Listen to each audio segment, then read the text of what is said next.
Chapter 17.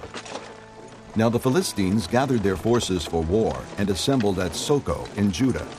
They pitched camp at Ephes-dammim, between Soko and Azekah. Saul and the Israelites assembled and camped in the valley of Elah, and drew up their battle line to meet the Philistines. The Philistines occupied one hill, and the Israelites another, with the valley between them. A champion named Goliath, who was from Gath, came out of the Philistine camp. He was over 9 feet tall. He had a bronze helmet on his head, and wore a coat of scale armor of bronze weighing 5,000 shekels. On his legs he wore bronze greaves, and a bronze javelin was slung on his back. His spear shaft was like a weaver's rod, and its iron point weighed 600 shekels. His shield bearer went ahead of him.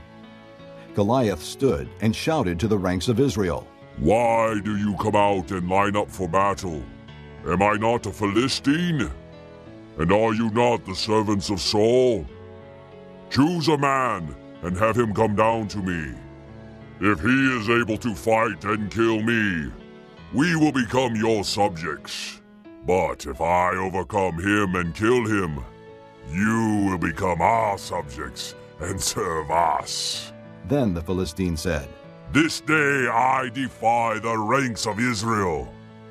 Give me a man, and let us fight each other." On hearing the Philistines' words, Saul and all the Israelites were dismayed and terrified.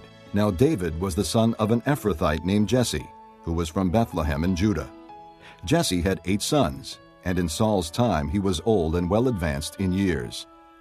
Jesse's 3 oldest sons had followed Saul to the war. The firstborn was Eliab, the second Abinadab, and the third Shammah. David was the youngest. The 3 oldest followed Saul, but David went back and forth from Saul to tend his father's sheep at Bethlehem. For 40 days the Philistine came forward every morning and evening and took his stand. Now Jesse said to his son David, "Take this ephah of roasted grain and these 10 loaves of bread for your brothers, and hurry to their camp. Take along these 10 cheeses to the commander of their unit. See how your brothers are, and bring back some assurance from them. They are with Saul and all the men of Israel in the valley of Elah, fighting against the Philistines." Early in the morning, David left the flock with a shepherd, loaded up and set out, as Jesse had directed.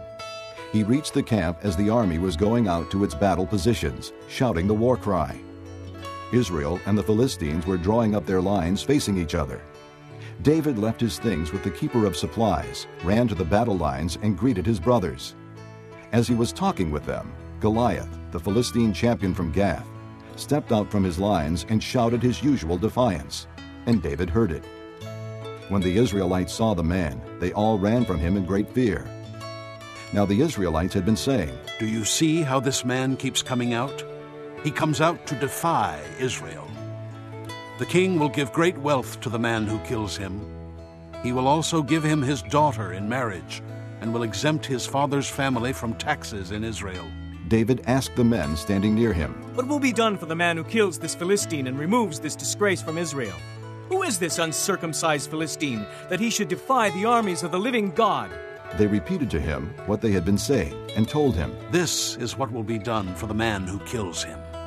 When Eliab, David's oldest brother, heard him speaking with the men, he burned with anger at him and asked, "Why have you come down here? And with whom did you leave those few sheep in the desert? I know how conceited you are and how wicked your heart is. You came down only to watch the battle."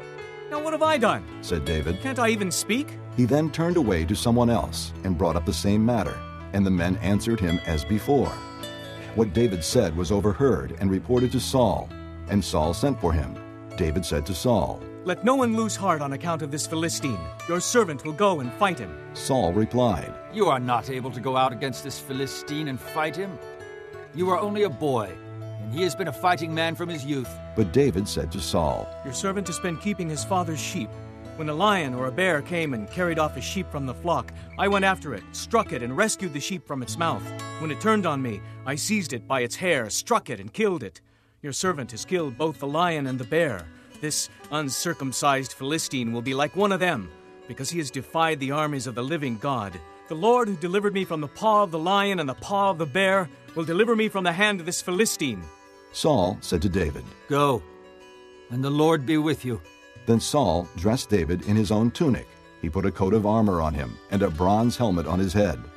David fastened on his sword over the tunic and tried walking around, because he was not used to them. I cannot go in these, He said to Saul. because I am not used to them. So he took them off.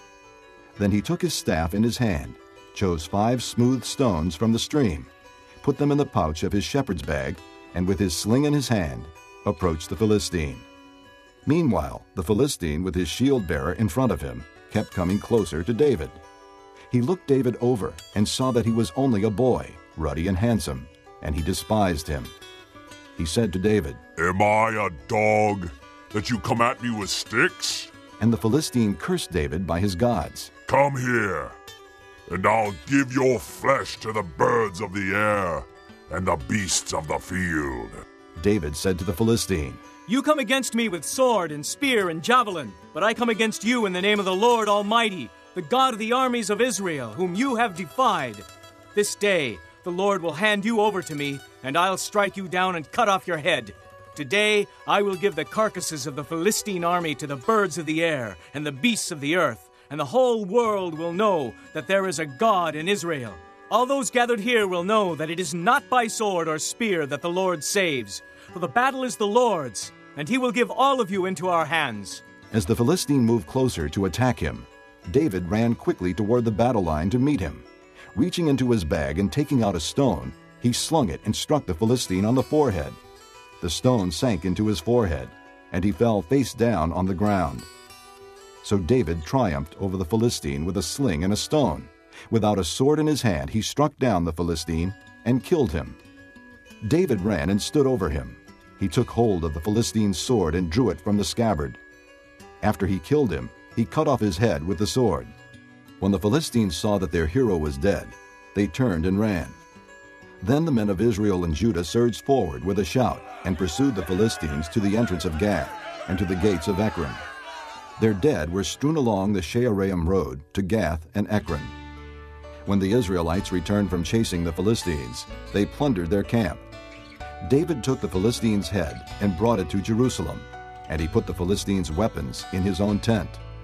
As Saul watched David going out to meet the Philistine, he said to Abner, commander of the army, Abner, whose son is that young man? Abner replied, As surely as you live, O king, I don't know.